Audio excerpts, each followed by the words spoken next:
Sit rolling around, sitting on doves, can't lie, I was high on shrubs. So time we'll go back with another video. I'm Strange Wang. He is Nate. Today we are ranking every single Indiana Jones movie.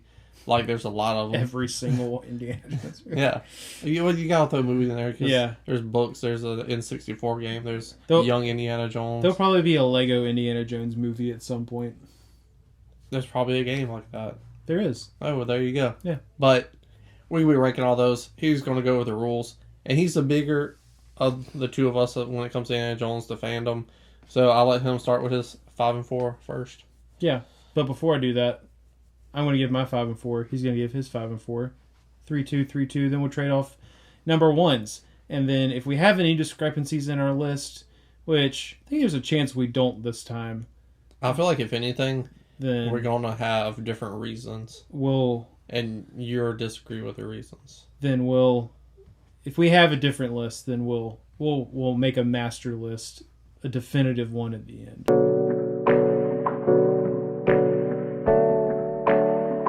I truly don't think this is a bad movie, but number 5 is Kingdom of the Crystal Skull. At times, it felt like a parody of an Indiana Jones movie and not actually an Indiana Jones movie. And the CGI monkeys were really stupid, and I hated that part. There's no reason for those monkeys to be swinging next to him. I don't get it.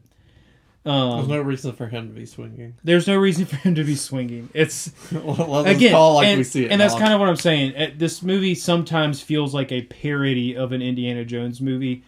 There are some parts of it that keep to the heart, like the vehicle chase. That felt Indiana Jones-ish, but it didn't really ask that much emotionally from Harrison Ford, which is a criticism I'm about to repeat. But Indiana Jones, the first 3, Indy is a lover, he's a son, he's a surrogate father. There's always like some level of emotional beat to Indy, and this movie just fell pretty flat with me. I didn't buy him and Marion in it. I didn't buy him finding out he's a dad in it. It just didn't. Those beats didn't work for me in it. So that's number 5. Number 4 for me is going to be the most recent one, Dial of Destiny. I had a lot of fun at this movie. I really enjoyed it. There wasn't anything that I necessarily felt like was a parody of an Indiana Jones movie, but it felt more like a movie that someone made as an homage to an Indiana Jones movie, but it didn't feel like a full-blown Indiana Jones movie. It had one too many car chases in it for me. Not enough like romping around a desert or an archaeological site. Like, we get to that point eventually, but we're not spending a ton of time there with him, and that makes me sad because that's what I love about Indiana Jones movies, is like that archaeological side to it. And as far as Indy goes, they definitely played really well on how smart he is in this movie, his knowledge of history, his knowledge of archaeological artifacts, and all that kind of stuff. They hit a couple emotional beats. When she asked him what he would change if he could travel in time, the ending a little bit. But other than that, Indy is kind of one-dimensional in that he is smart and he can use a whip. Like, he still throws a hell of a good punch for an old man. And I understand that, like, action-wise, you can't ask Harrison Ford to do what he did before. Well, they're not action movies. And they're not, I know, but there's still like a lot of physical action in it. Like, yeah, but you don't have to go that far. Well, listen, let me finish my thought. Okay. But what I did like about this movie, aside from the vast majority of it at least feeling like an Indiana Jones movie to an extent, is that it's what I liked about it, and it's what made me sad about it, which is this movie showed that there is a way to make an old Indiana Jones, like a physically old Indiana Jones movie, work, and it just didn't quite do it. But it's like it's in there somewhere, but I still really liked it. It's like a high 70s for me. Number 5 is also going to be Kingdom of the Crystal Skull. So, this film has Steven Spielberg as the director, and he knows the Indiana Jones idea, the character, better than anyone else. So, directing-wise, this film is very well directed. It just has a lot of stupid shit in it, which puts it in last place. Terrible ending. Great beginning. I like the beginning. Yeah. Until he gets in the refrigerator, and that's a little. That should have been in a Deadpool movie. Sure. Like, yeah. Someone who could have realistically survived that. Like yeah. when I watched it, we watched all of them for Indy 5. I was like, man, that was very Deadpool-esque. And you cover most everything about it. Number 4 is also going to be Dial of Destiny. I said in my review that this film is a more entertaining film than Crystal Skull, but Crystal Skull is a better made film. And because that Steven Spielberg-ness was a ness and not Steven Spielberg, again, it's like you said, it just felt like someone trying to do Indiana Jones. Like, the beginning is good. I like the beginning. It's way too long. Yeah. What I love about these Indiana Jones movies, they hook you in 3 minutes. Yeah. You get a fire-ass beginning, opening, 3 minutes long, boom, let's get in our story. Pacing, this guy, James Mangold, he makes okay movies. He's not Steven Spielberg. So his film, instead of being an hour and a half, getting me in and out, emotionally invested, I care, I had fun, I was scared for my character, there was tension. I spent 2.5 hours with half the emotions. Yeah. And the ending is stupid. The whole time travel thing is dumb. I did not like that. The emotional beat in it, where he's just giving up on life, and he's just like, nah, I want to stay. Like, that kind of worked, but I hated the ending. So going into it, I was like, why? This is so dumb. And then he meets him. I was like, oh my god, it gets even dumber. And then they hit the character beat, and I was like, okay. But also, I'm tired of seeing characters I love just get sad and become shitty people for a little while. Rocky and Creed, it happened with, I don't really like this movie, but Logan to a certain extent. Like, stop making these cool characters everyone loves sad pieces of shit. Yeah. I would have been okay if this film would have just been an anthology series of Indiana Jones. And he's like, this was the last one. And homie's daughter's like, hey, like, please do this for me. My dad always wanted it. And you could have went that route. Yeah. But you gotta throw Nazis in there and stuff like that. And I just felt like it was just... I'm honestly a little tired of Nazis in Indiana Jones when you watch 5 movies in a row. There were a lot of aspects of it where it's like you could tell they were trying to bring it back to what made it good. But it just, I agree with you, some of it was a little tired. I didn't mind the time travel aspect myself, but it's like, we've seen an Indiana Jones movie where he ends up meeting an alive person from the past. Yeah. And it's just done so much better in that movie that it doesn't, like... But also, you bring him into your time. Yeah. Yeah. Like, you can have a crazy ending because you're supposed to. Well, yeah. You're building up to it. And then when it hits, you're just like, you went too far. There's a fine line. And I said it in my review, and I feel like because it's a different director, and the changes, like, feels so different, my favorite drink is Dr. Pepper. I'm drinking Dr. Pepper right now. We're not sponsored, but they could sponsor us. The first 3, that's Dr. Pepper. That's good on a cold day. That's good in the wintertime. It's good whenever. You got Dr. Bob at a kid's birthday party. I don't really want to be here, but I guess I'll drink it because that's what you got. Dr. Bob ain't too bad. I'm not going to buy Dr. Bob. And honestly, when it comes to my 5 and my 4, I'm probably never going to watch them again. Unless it's like, I've watched 1, 2, and 3 6 times in a row. Yeah. I guess I'll watch 4 and 5 this go around. Yeah. Yeah, I agree. I have so much more to say, but this isn't a review of Dial of Destiny, so I'll just keep moving. All right. But so my number 3 is Temple of Doom. I like Temple of Doom, but it clearly stands out between Raiders and Last Crusade. And it's interesting. As much as I love Indiana Jones, I haven't spent a lot of time like looking into like interviews with Spielberg about them. Steven Spielberg hates Temple of Doom. I can see why. He wishes he hadn't made it because he thinks it's too dark. It's very inconsistent, and it doesn't fit.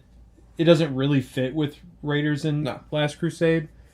And then honestly, it would have been my number 3 either way. But then hearing Spielberg say that he doesn't even really dig Raiders that much makes me like, Temple of Doom. Yeah, Temple of Doom makes me not like it less, but it just solidifies it even more as my number 3. Did he say what he liked least? It's just like a tone thing for him. Like he feels I'm talking about. I should have been more clear with my question. Was it an old interview or a new interview where he was like, "Hey, I really don't like Temple of Doom, but compared to the Crystal Skull, oh no, Temple of Doom was great." It was like this interview was like from the 90s. I wonder which one he likes more though. Between Raiders and Last I feel Crusade. like he has, like he would stand by Crystal Skull because it gets so much hate, but the answer is obvious. Like Temple is much better. Then I don't know if he. Skull, I don't know if he would admit it though. Yeah, and there's like honestly, if this list was like, there's a pretty significant gap between 4 and 3. Yeah. But true. Yeah, I really like Temple of Doom. I dig Short Round. I don't really dig the like the female part. Love interest. And I don't really dig the love interest in Temple of Doom. I'm glad he changed it. It's my number 3 too. Yeah. So instead of just like I'm gonna interject a little bit. Yeah. I'm glad he changed it. Mary's a strong female character. Yeah. She's a badass. Right. That introduction, I love that introduction of her. Yeah, just drinking that dude under the fucking table, almost literally. Yeah. She don't take no shit for nobody. Indy, fuck you. Get out my bar, basically. Yeah. Nazis, you too. She's like playing them. And like you switched it up to make a different movie, to have different dynamics, to have a different. Yeah. So I appreciated that personally. Yeah. That's one of my favorite parts of this movie. Yeah, it is. Is the female love interest. Yeah, but I really dig that. I hate, and this is just like the always pulls for the good guy in me. I hate the part in Temple of Doom where Indy drinks the blood and is like a bad guy for a little bit. Yeah, it's just like that's not supposed to happen. Like he's the hero, you got to give Short Round something to do. Yeah, but like I hate that part. It hurts my soul. And maybe that means it was good because it successfully affected me. But like I still hate it. Like it makes sense because like I'm thinking, so it's also my number 3, and this movie's so weird because it keeps the tone of Raiders, kind of, sort of, especially the last scene. Like, it makes the bad guy so scary. Like they do with the Nazis. He comes into the bar, stuff like that. It is much darker. But in between those dark scenes, it's a kid's movie. Right. Watch the fucking dinner scene. Yeah. That is a scene for children. Bugs, gross. Yeah. Like, little kids are going to laugh at that and eat that shit up, no pun intended. They're going to love it. Yeah. And then you get to these darker moments, the kids in the mines and stuff like that. Mm-hmm. How they beat the bad guys and it felt like I was watching someone play the Aladdin video game at that point. The Indiana Jones movie. Nice. But it's so tonally off where it's like this scene's for kids, this scene's for the adults, this scene's for kids, this is for the adults. It doesn't blend it very well. But that's so interesting because that's Spielberg. Yeah. He makes movies for kids and then he makes movies for adults. But it's not. It's like he hadn't figured out how to blend it yet. Yeah. It felt very unfinished. It felt like he started it and he was like, I'm sick, Bob Zemeckis, take over. But I watched this George movie, Lucas, and I understand why this is some people's favorite out of the bunch. I understand why it was my favorite as a kid now. Yeah. Because it's made for... Those scenes are heavily made for children, more than Raiders, more than Last Crusade. Yeah. But the tonal switch doesn't really work. I feel like out of all of them, this has more iconic moments than Last Crusade. Yeah. With especially the ending. Well, not the ending.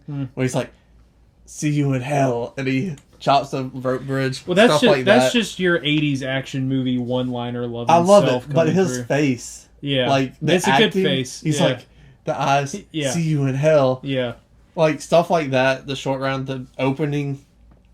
It is not my favorite Indiana Jones opening because there's an obvious answer to that. Yeah. But the 007-esque, I gotta get this antidote, the diamond and the ice, and then you go into the car chase, is so fucking good. Like, that would be a harder list than this.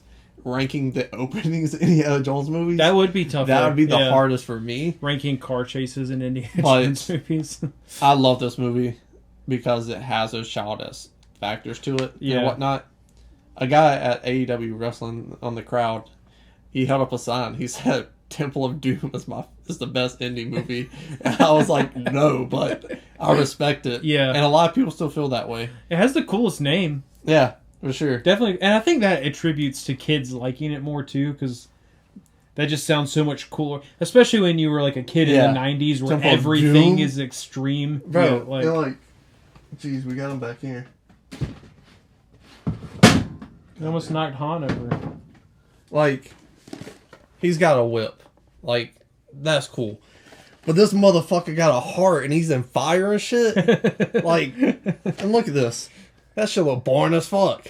But it's got fire on this motherfucker. Yeah. Incredible. If I was at Blockbuster and I was a kid and I had never seen Indiana Jones before, I would pick Temple of Doom based on the name and 100%. The cover. Like, but again, it's number 3. It's not blended as well as the other two. Yeah.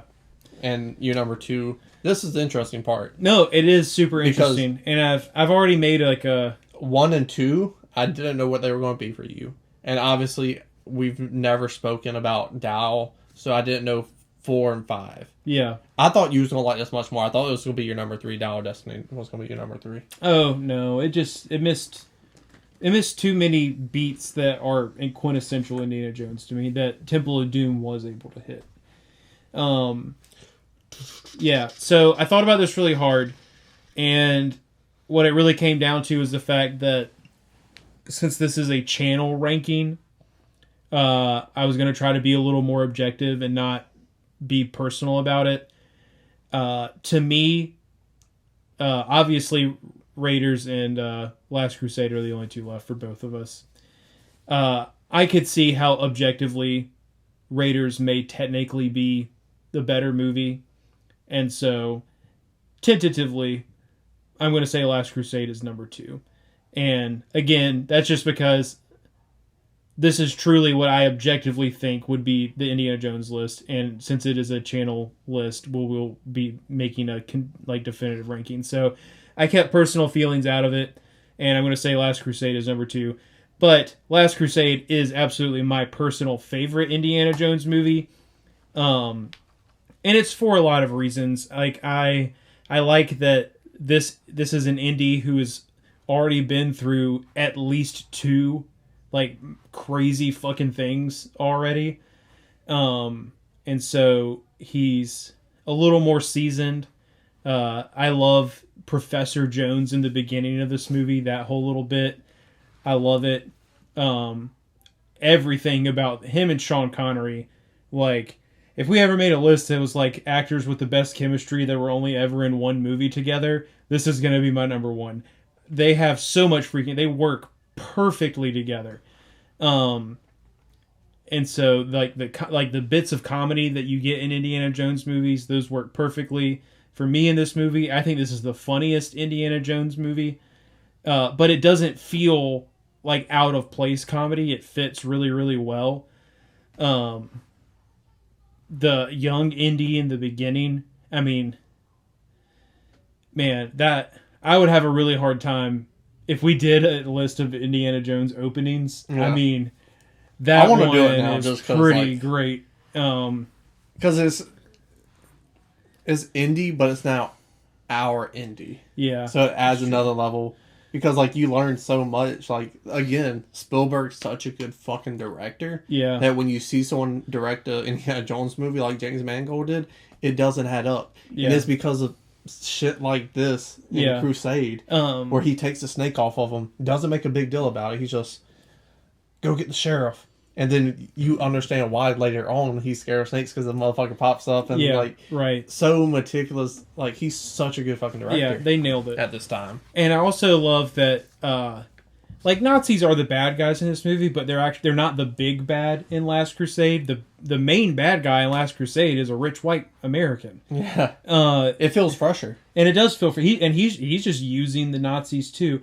And I like the female in Last Crusade because they never fully sell her as like a love interest, a full-blown love interest for Indy. It truly was just a fling. There's never any hint or suggestion that their relationship would go any further than them finding this grail and then being done with it.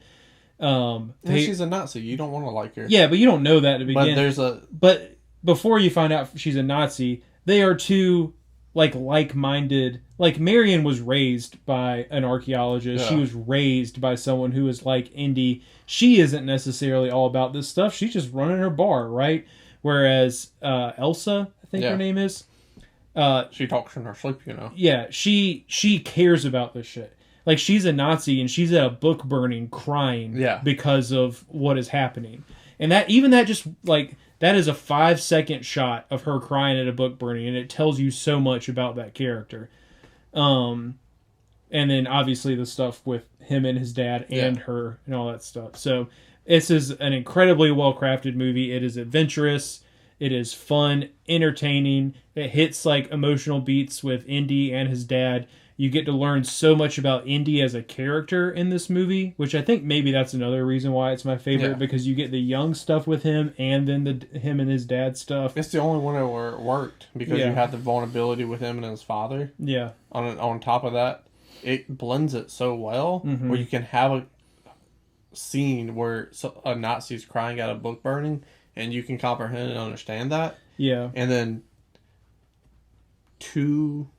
a minute or two later, Indiana Jones runs into fucking Adolf Hitler. Right. And it's like, sign my book? Yeah, he signs the diary.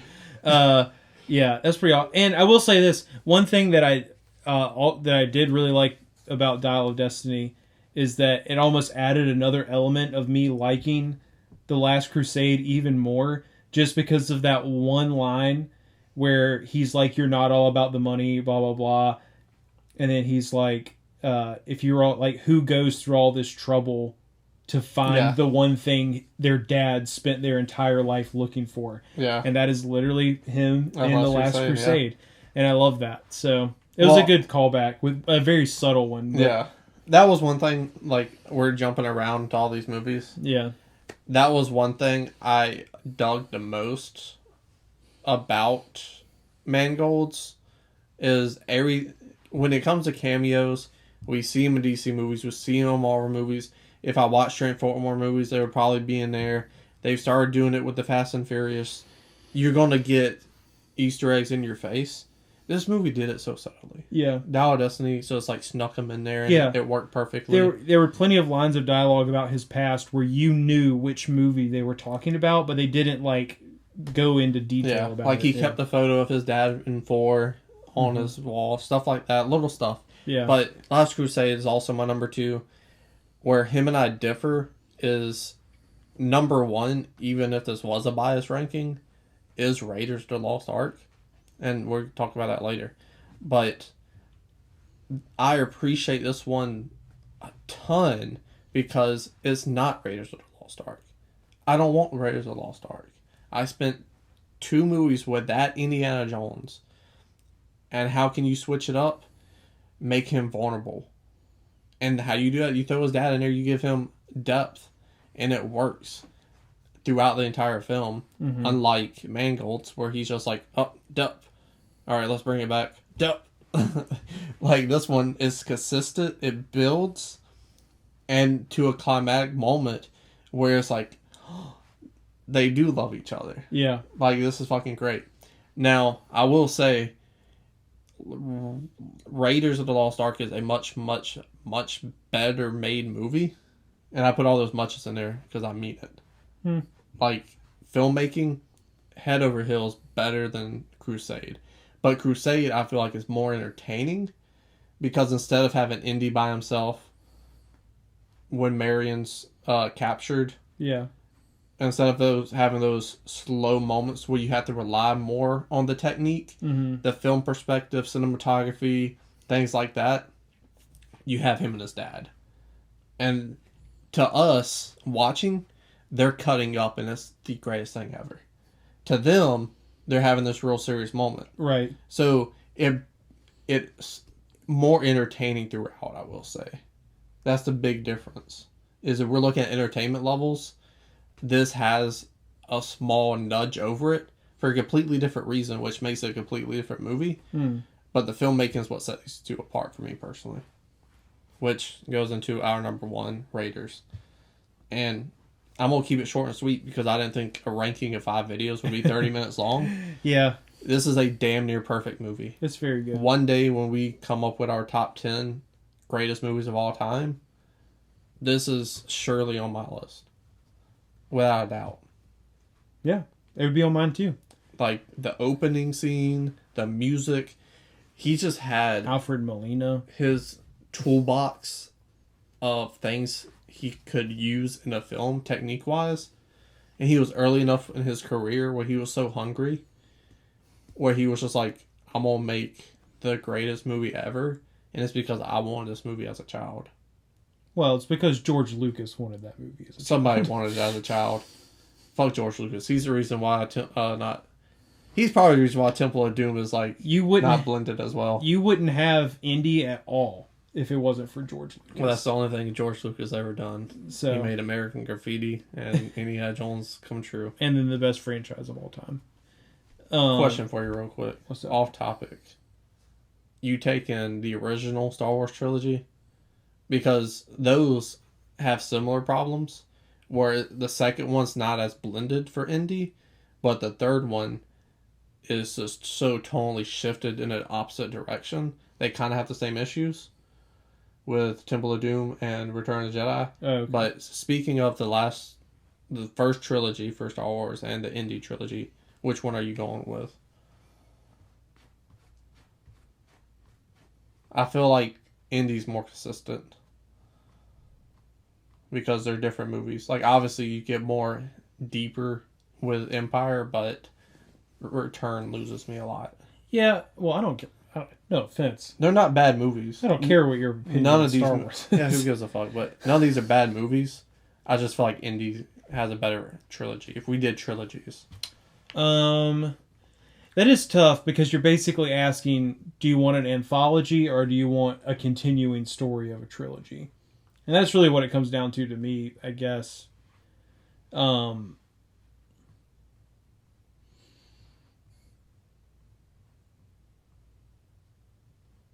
Probably Star Wars. Wow. Yeah. Interesting. To you. One day we'll do a trilogy bracket or something. And that's going to be a good rock, paper, scissors. If you had to pick between Rocky 1, 2, and 3 or the original Indiana Jones trilogy, which would you take? I would take Indy. Yeah, that's a good choice. Only because the second one is the same movie with a different ending. And the third one doesn't have the same emotional beats as the first two do. Talking about Rocky? Yeah. So, I mean, both are in my top 5. Sure. I think Indy may be number 1 because I feel like you don't get a complete story with John Wick. And the anthology of Indy helps it out.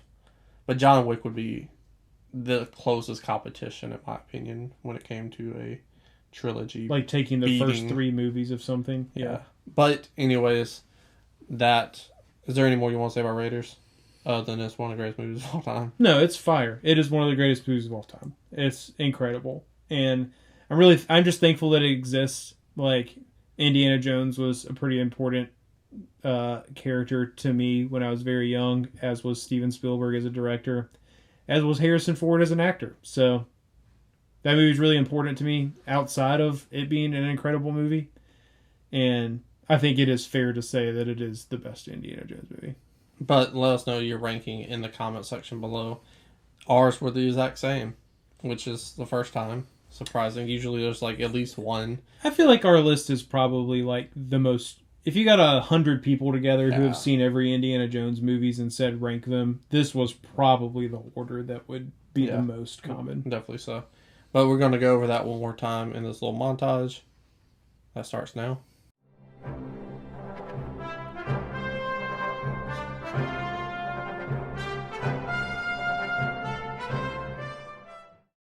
Let us know your ranking in the comment section below. As I said, score like, hit the like button, share the video, subscribe.